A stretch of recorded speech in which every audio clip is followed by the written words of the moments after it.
And here to give us a few pointers, we're joined by author Rick Jordan. Good morning. Hey, good morning. Good morning to you. All right, so I see that you brought your daughter. She's way over there. Yeah, she's over there. Yeah, she's hanging out with me for this trip. Right, and Couple more you're stops. from Chicago. Sure am. What made you decide to write a book on teaching parents? Awesome question. I've seen a lot of crazy stuff over the course of my life, working in IT and security and as a pastor. It amazes me the steps that people will go to protect their career, for money, for self-preservation, and even family interactions. It blows my mind.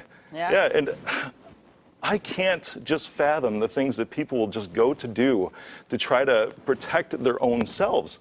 So the whole book is just awesome because it boils down to one question. Are you doing something to benefit yourself at the expense of another person? Okay. So you got some basic tips for I us, sure right? do. Yeah, absolutely. Okay. So this is easy. Kids, right? K, keep open communication. I call this the Kate Blanchett.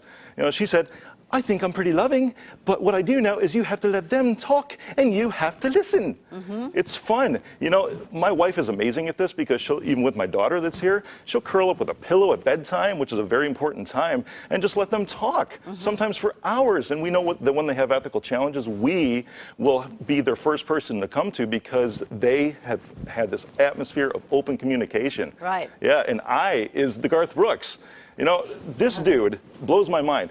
13 years, he took a break from his career to go to PTA meetings. Right, be a parent. Exactly. He said, that's simply because the only thing greater than playing music is raising kids. Yeah.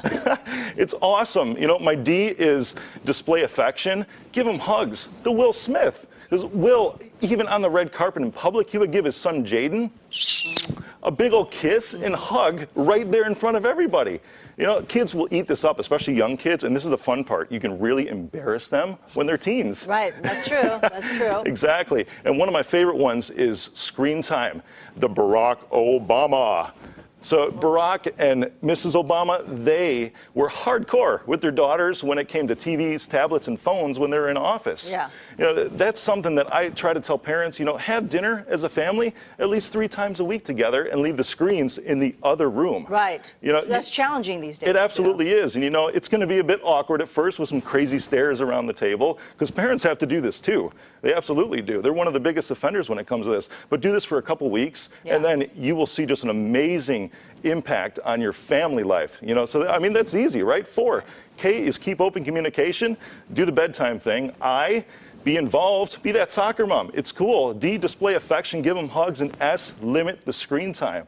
These are just 4 super simple ways to build great ethics in your kids this July, which, by the way, is Purposeful Parenting Month. Oh, yeah, there you go. Yeah, perfect. Parenting Month. Rick, thank you so much. You're very welcome. Some simple things to start with, teaching your kids ethics, and your book just came out too. Yeah, released early this Monday. Go to Amazon.com. Congratulations. Thank you. All right, thanks.